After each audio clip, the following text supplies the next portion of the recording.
Assalamualaikum warahmatullahi wabarakatuh. Waalaikumsalam warahmatullahi wabarakatuh. Para pemirsa acara Musik Hati yang diberkati Allah, apa kabar semua? Mudah-mudahan tetap diberkati dan dirahmati Allah, sehingga bisa menyaksikan acara Musik Hati ini setiap saat, bisa menambah keberkahan dan rahmat dari Allah Subhanahu wa Ta'ala. Yang saya cintai, kawan-kawan dari jamaah Musik Hati. Wah, semangat masih ya? Alhamdulillah. Kali ini kita akan kembali mengurai suatu syair, suatu lagu yang disenandungkan oleh masyarakat. Lagu ini sangat unik karena syair ini menjadi terkenal dan booming di kalangan masyarakat ketika Al-Maghfurlah Kiai Haji Abdurrahman Wahid meninggal dunia. Sebelumnya syair ini hampir nggak pernah kedengeran dan hampir nggak pernah dinyanyikan orang. Tapi begitu Al-Maghfurlah wafat, kemudian lagu ini muncul dengan suara yang sama sekali mirip dengan suara Al-Maghfurlah. Akhirnya lagu ini menjadi digandrungi oleh masyarakat dan dinyanyikan di segenap lapisan masyarakat. Di majelis-majelis, di forum-forum, bahkan di kalangan mahasiswa pun lagu ini banyak disenandungkan dan dinyanyikan.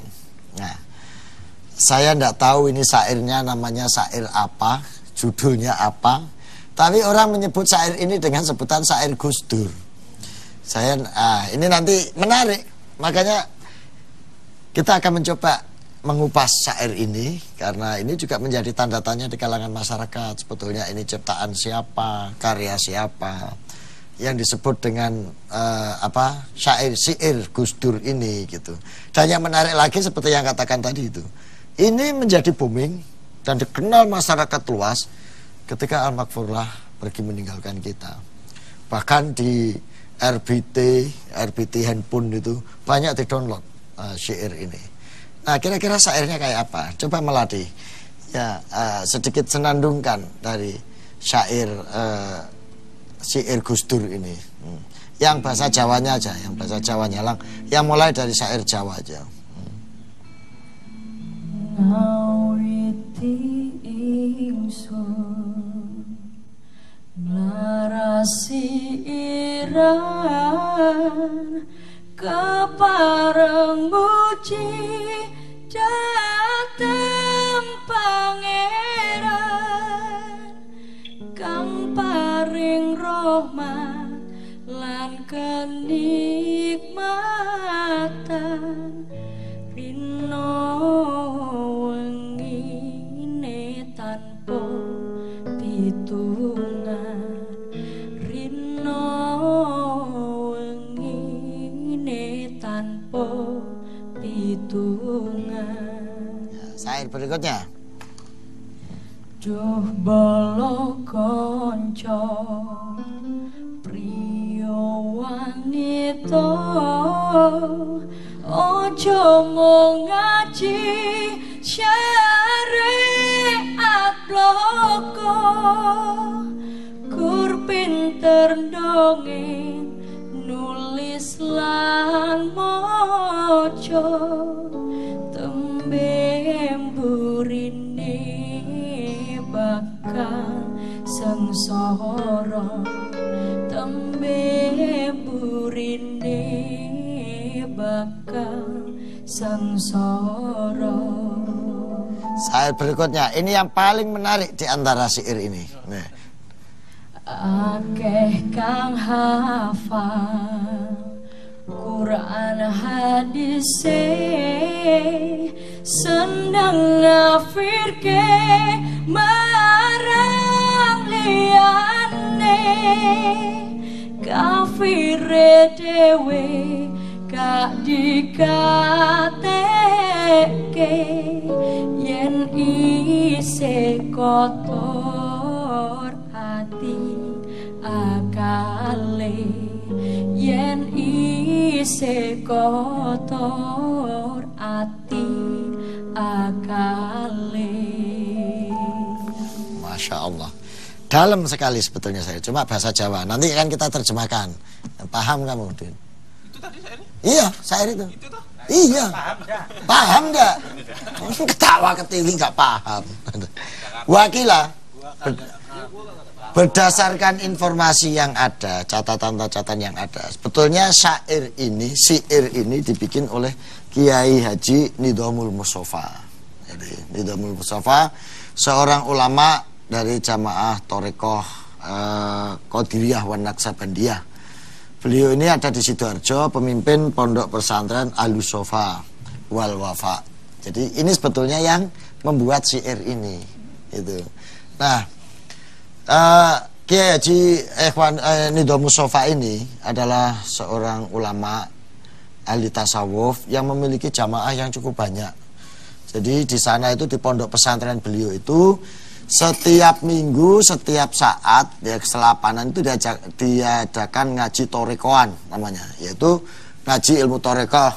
Ya, kalau di sini sejenis taklim gitulah ya, sejenis majelis taklim, tapi ini khusus mendalami tentang torekoh.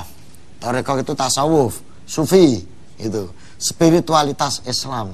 Jadi, nah ini Gus Sofa ini kemudian untuk memberikan kritik atau memberikan tanggapan terhadap pola pikir yang serba syariat, ya, yang serba syariat, sehingga mengabaikan dimensi spiritual atau dimensi hakikat yang ini banyak dipelajari oleh kaum sufi, kaum tasawuf di majelis-majelis torekoh, kemudian menciptakan syair ini yang dibacakan setiap saat di depan majelis, di depan ibu-ibu, di depan bapak-bapak. Dibacakan ini setiap saat dengan berselang-seling dengan sholawat itu, ya Rasulullah salamun alaik.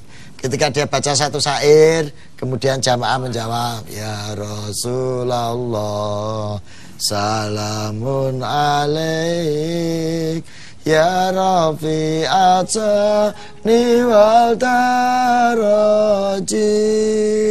atfataya jiratal alamin, ya uhailal judi wal karami, ya uhailal judi wal karami. Nah itu, jadi ini adalah cara menanamkan tasawuf kepada masyarakat awam. Sejarahnya seperti itu. Jadi ini ngomong tasawuf terus pada diem semua ini. Bingung. Belum. Ketinggian tasawuf, thariqah itu. Nah, itu. Kalau sufi tahu. Sufi. Wah, itu plesetan itu. Jadi thariqah itu adalah suatu jalan. Artinya thariqah itu jalan. Jalan untuk menemui, bertemu dengan Allah Subhanahu wa Ta'ala. Nah, thariqah ini melalui laku-laku spiritual. Nah, laku spiritual dengan segala ritus-ritusnya inilah sebuah spiritualitas untuk jalan menuju Allah gitu.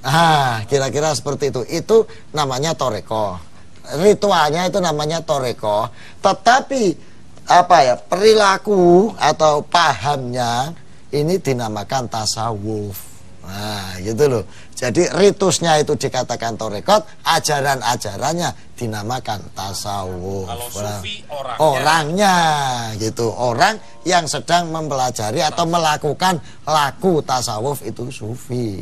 Lah ritus-ritus yang ada di tasawuf itu namanya thariqat. Makanya thariqat inilah yang membedakan kelompok-kelompok, karena cara thariqat ini kan cara. Kelompok-kelompok ini dalam mempelajari tasawuf, dalam mengamalkan laku tasawuf ini berbeda-beda. Ada thariqah Naqsabandiyah dengan ritusnya yang seperti itu, metodenya, caranya sama-sama mengamalkan tasawuf ini. Terus ini perilaku ini, metode ini, cara ini, ritus ini disebut yang lain lagi Naqsabandiyah, Qadiriyah, macam-macam itu ya. Alawiyah, Alawiyin, thariqat Alawiyin, macam-macam itu. Nah itu karena thariqat ini cara ritusnya maka menjadi berbeda-beda. Tapi dari seluruh ajarannya namanya ajaran tasawuf atau sufi. Nah gitu, paham? Wah, langsung saya ini sampai bingung pada tanya iki ya arep takon opo kayak ngene. Jadi kayak gitu. Jebule gak dong gitu. Nah, itulah Gus Sofa ini, Gus Nidomus Sofa ini mengajarkan tasawuf kepada masyarakat. Ilmu spiritual tentang ketuhanan. Ilmu jero lah, ilmu dalam, Kang Mami. Bukan sekedar kulit.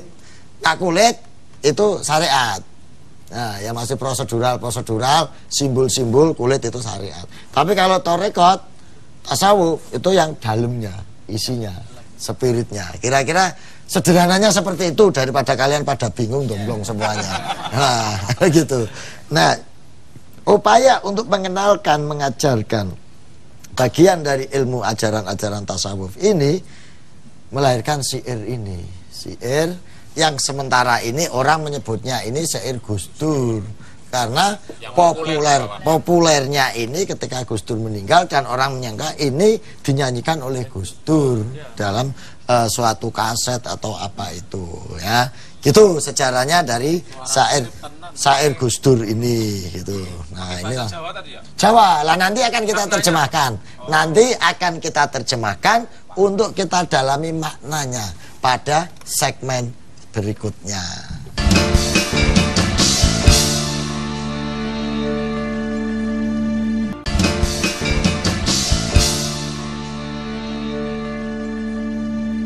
Alhamdulillahirabbil alamin. Kita akan melanjutkan pembahasan pada segmen ini, yaitu bicara soal makna dari syair tersebut.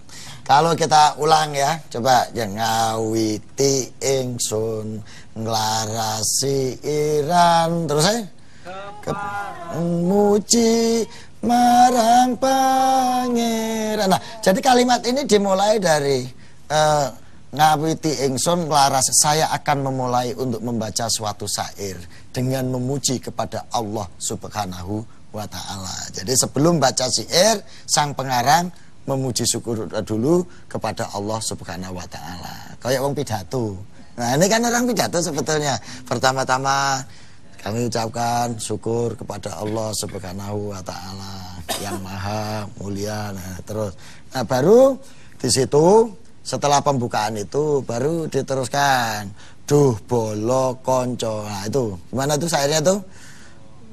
Lo konco priya wanita aja. Nah, hai para teman laki-laki wanita, jangan kalian hanya mengkaji syariatnya saja. Ini peringatan, ini sudah masuk pada isi. Itu. Ini dia mengingatkan, kenapa kalau ngaji syariat saja itu? Coba teruskan.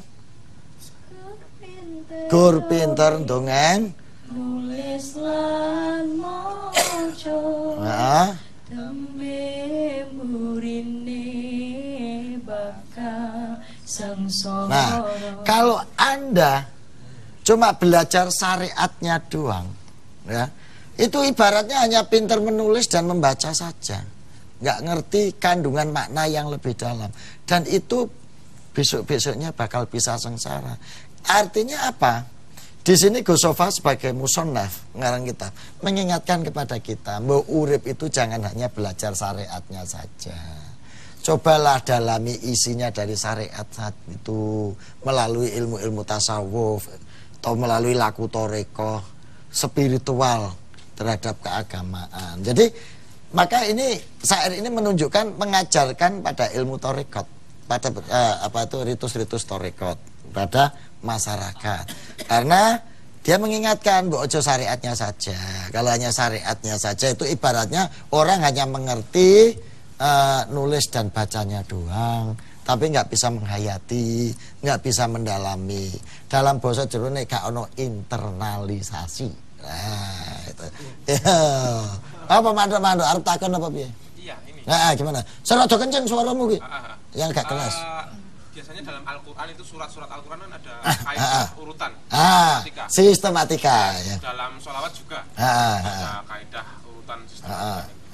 Dalam syair ini pada sistematikanya gimana? Kalau dilihat dari sistematikanya ini rujukannya ini pada kitab-kitab kuning kan.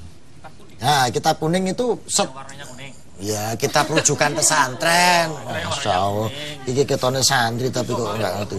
Jadi dalam tradisi kitab kuning, sistematikanya itu setiap mau membahas itu selalu dimulai dengan memuji kepada Allah. Abda'u bismillahi warrahmani wabirrahim minta imil iksani. Itu dalam kitab Aqidatul Awam. Jadi mulai saya memulai ini dengan menyebut asma Allah dan macam-macam. Ada lagi alhamdulillahilladzi qad wafaqa macam-macam. Selalu seperti itu. Jadi seperti sistematikanya orang pidato. Dimulai memuji Allah, baru pembukaan, baru isinya. Nah, isinya itu tadi tentang peringatan bagaimana seseorang itu untuk tidak hanya belajar syariat saja. Nah, supaya kita tidak menjadi orang yang celaka gara-gara belajar kulit tanpa mengerti isi, tanpa mendalami isi. Itu sistematikanya itu. Sistem ini, syair ini sistematikanya kayak sistematika kitab-kitab kuning yang wajar. Nah, terus syair berikutnya di situ dijelaskan akeh kang hafal Quran hadis ngafirke marang liyane. Nah, ini di sini banyak orang yang hafal hadis, hafal Quran, dan kerjaannya mengkafir-kafirkan pada orang lain. Ngeri. Ya, ngeri ya. Masya Allah. Ini karena berpikir sangat simbolik, berpikir sangat kulit. Jadi, nah ada apa-apa, ada masalah, ngerti dalilnya ini, Qur'annya ini, hadisnya ini. Hafal dia semuanya. Tapi kerjaannya ngafir-ngafirkan orang. Deden kafir, Sigit kafir, Mame kafir, halal darahnya. Masya Allah. Ngeri. Ini karena berpikir hanya kelotokannya doang, simbolnya doang, kulitnya doang. Nah, ini diperingatkan oleh Gus Sofa. Ini Kang, berarti ini saya senang sekali dengan syair ini. Jadi syair ini kan ya.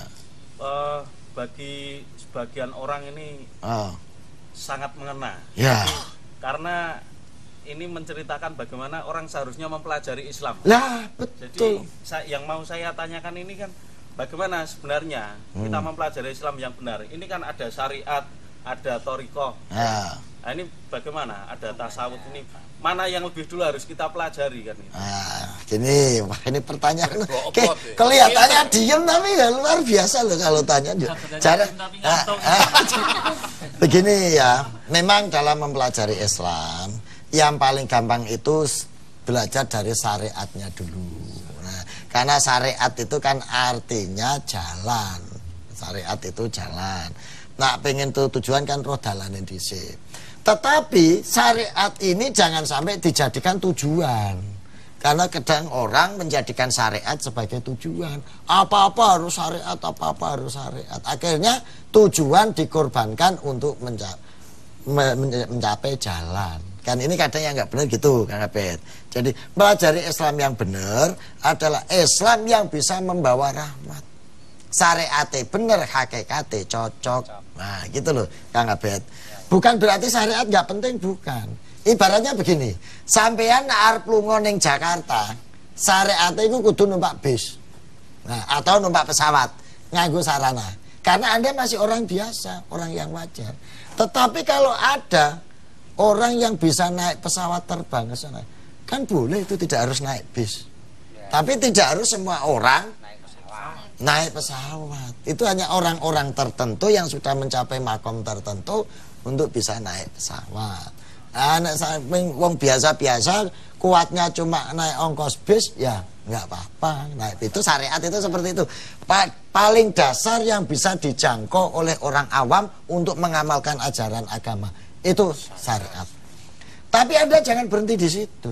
Karena syariat ini masih ada yang lebih dalam, yaitu hakikat. Hakikat untuk mencapai makrifat. Inilah yang dipelajari dalam ilmu tasawuf. Memang kadang ada kontradiksi, Kang Abed, antara syariat dengan tasawuf. Ini karena tasawuf bicara pada hal-hal yang lebih substansial, lebih mendalam. Lah nek wis isi, wis dalam, jero kan wis gak butuh kulit maneh biasanya. Nah, ini sing sok menimbulkan kontradiksi. Tapi sebetulnya dua-duanya sama dan gak perlu dikontradiksikan. Itu. Yang syariat juga tujuannya untuk mencapai suatu kebaikan tujuan dalam beragama. Cuma yang jadi repot itu kalau berhenti di syariat saja, akhirnya syariat dikorbankan, gitu loh, dikorbankan. Yaitu tadi mengkafir-kafirkan sesama saudara. Padahal dalam syair itu diteruskan kafire dewe gak digatekno. Kang, maksudnya kafire dewe? Nah, kafirnya diri sendiri. Kadang kita itu nggak sadar loh, sudah kepleset, tergelincir masuk pada sikap-sikap kafir. Misalnya mengagung-agungkan syariat sampai melupakan Tuhan. Dalam digawe tujuan itu kan sudah kafir kayak gitu itu. Sampai Islam ini tujuannya rahmatan lil alamin, tapi dia tega membunuh saudaranya, mencaci saudaranya. Nah, gara-gara pikiran-pikiran yang seperti itu. Nah, itu kan jadi sudah masuk kafir. Kafirnya diri sendiri itu. Gitu loh. Nggak pernah diperhatikan. Artinya apa? Ilmu tasawuf ini mengajarkan kita untuk introspeksi. Nah, introspeksi. Ngerti nggak Git introspeksi? Berkaca. Kamu taunya intro kamu paling. Berkaca pada diri sendiri, mawas diri. Nah, muhasabah. Wah, ini malah ngerti bahasa Arabnya. Jadi ini syair ini adalah mengajarkan kita untuk bukan anti syariat, menyeimbangkan pola pikir syariat supaya bisa masuk kepada yang lebih hakikat gitu ya. Tadi kok masalah tasawuf sangat dibahas. Apa sih yang membedakan tradisi tasawuf dan yang lain? Akhirnya banyak sekali golongan atau mungkin jamaah yang mengikuti tentang kegiatan. Ya. Jadi ritus-ritus tasawuf ini karena lebih mengedepankan pada hal-hal yang sifatnya dalam, spiritual. Memang sangat berbeda dengan ritus-ritus syariat. Kalau syariat itu sudah jelas, misalnya sholat, poso, zakat, sedekah, ngaji, macam-macam itu kan laku syariat itu yang biasa dijalani oleh orang awam seperti ini gitu. Tapi kalau tradisi-tradisi yang ada di tasawuf ini tradisinya adalah laku spiritual, zikir. Sampai berlama-lama zikir, olah batin, meditasi. Wah, ini topo broto, neng topo syariat. Nah, syariat bukan yang langsung ada tuntunan-tuntunannya ini untuk mencapai makomat-makomat.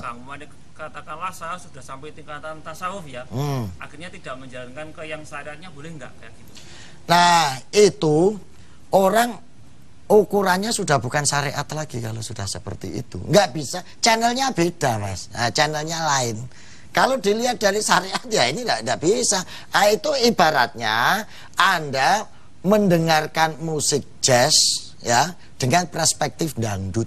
Nah itu, channelnya lain, jadi beda. Jadi itu yang dimaksudnya di sana. Jadi persoalannya bukan boleh ndak boleh, bisa ndak bisa.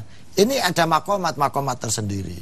Yang seseorang kalau sudah bisa naik pesawat itu ndak bisa dihukumi kayak naik bis. Nah, ibaratnya seperti itu.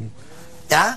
Oke, jadi luar biasa kita sudah bicara soal tasawuf secara sederhana melalui syairnya Gus Sofa ini yang dikenal dengan syair Gus Dur. Nah, berikutnya kita akan mengambil kesimpulan pada segmen yang akan datang.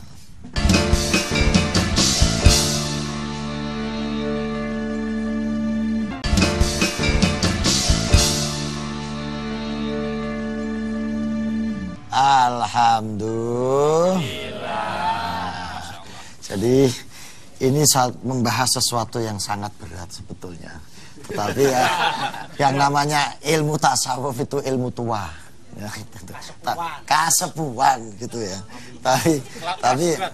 Tapi ya alhamdulillah melalui syair-syair seperti ini kita bisa jadi mengenal tasawuf dengan cara yang gampang, dengan cara yang enak. Kan seperti itu.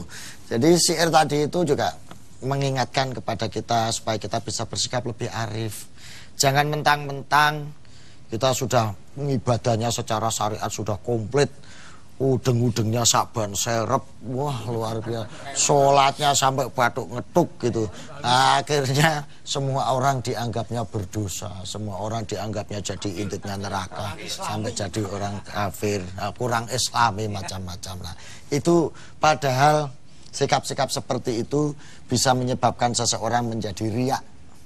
Riak itu pamer.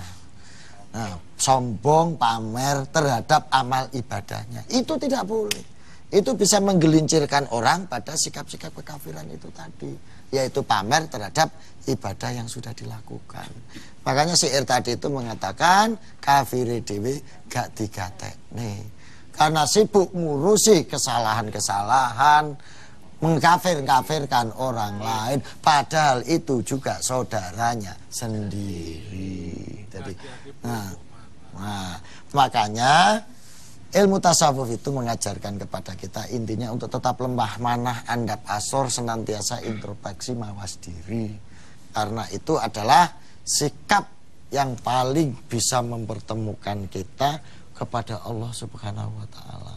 Itu. Jadi yang kedua yang bisa kita petik dari pelajaran ini bahwa sebetulnya antara syariat dan tasawuf itu nggak ada bedanya, karena sama-sama ingin memperoleh kebaikan dari ajaran agama Islam. Cuma kalau syariat bicara pada prosedur, tata cara, juklak dan juknis untuk mencapai tujuan beragama yang baik, kalau tasawuf itu adalah merupakan upaya pencarian makna yang paling dalam, esensi yang paling dalam, isi yang paling bungkul dari ajaran-ajaran Islam itu. Jadi keduanya sebetulnya sama, cuma penggunaannya yang berbeda-beda, tempatnya yang berbeda-beda, jadi nggak perlu dipertentangkan gitu. Nah, yang terpenting dalam beragama itu adalah akhlak dan perilaku. Karena Islam itu intinya Nabi diutus ke dunia itu innama bi'ustu li'utamima makarimal akhlak. Nabi itu diutus ke dunia untuk menyempurnakan akhlak yang mulia. Jadi kalau kita beragama tapi mengabaikan akhlak, itu sama dengan mencederai agama. Gitu. Makanya pernah ya suatu saat Nabi ini sholat, tapi rukuk nggak berdiri-berdiri karena nunggu Sayyidina Ali yang ketinggalan jamaah ini. Lah ternyata setelah diselidiki kenapa Sayyidina Ali kok sampai telat, ternyata dia itu menerima tamu. Bayangin, berarti akhlak ini luar biasa. Posisi akhlak itu sebetulnya di atas syariat, gitu loh. Makanya kita harus mendudukkan syariat ini secara proporsional, mendudukkan hakikat atau tasawuf juga secara proporsional supaya bisa mencapai akhlak yang lebih baik. Nah intinya seperti itulah. Karena bagaimanapun baiknya kehidupan beragama kita, kalau tidak memberikan manfaat, nggak memberikan kebaikan bagi umat di dunia ini, saya kira juga keberagamaannya perlu dipertanyakan. Itu yang terpenting di sini ini. Dan yang saya tekankan lagi, syair ini adalah merupakan upaya untuk mengajarkan, memperkenalkan ajaran-ajaran thariqat kepada masyarakat. Anggitannya, karangannya Gus Sofa. Yang terpenting lagi nih, Dan, syair ini sudah diterjemahkan ke dalam berbagai macam bahasa. Ada Inggris, Prancis, Belanda, dan Arab terutama. Dan ini akan dimasukkan ke kurikulum dalam mata kuliah pendidikan ilmu tasawuf. Ini luar biasa. Jadi karena ini bahasanya sederhana, gampang diterima. Tidak kalah dengan syair-syair sholawat lain. Oh ya, ini produk lokal kita, Gus Sofa, yang ternyata tidak kalah dengan syair-syair, syair-syair, sholawat-sholawat yang lain yang sudah dikalang oleh ulama-ulama besar. Gitu ya, tentunya dengan makomatnya sendiri ya, bukan berarti tidak kalah, tetapi juga ternyata ini menarik perhatian bagi kalangan-kalangan yang lain yang bisa dijadikan sebagai metode pengajaran ilmu tasawuf. Sehingga ini diterjemahkan ke dalam bahasa Inggris, Perancis, Belanda. Nah, ini menunjukkan betapa pentingnya syair ini untuk disosialisasikan kepada masyarakat. Sekarang tinggal kita tunggu jamaah musik hati ini kapan bisa bikin syair yang bisa menenteramkan dan ini. Loh, jangan ketawa-ketawa, bisa jadi dengan dorongan-dorongan, permintaan-permintaan, kebutuhan dari para pemirsa, akhirnya dengan hidayah izin dari Allah Subhanahu wa taala kita bisa menyusun suatu syair yang bisa menjadi tuntunan, bukan tuntunan sih ya, yang bisa menjadi spirit daya dorong bagi masyarakat untuk mengenal Islam secara lebih baik, secara lebih santun dan secara beradab.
Salamun alaik ya Rafi asyani wa daraji anfatayaji rotal alami ya uhailal judi wa karomi ya uhailal judi wa karomi ngawiti ingsun nglarasi kirang kepareng muji dhateng pangeran kang paring rahmat lan kenikmatan rino wengine tanpa hitungan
Nyam nyam nyam nyam nyam nyam nyam.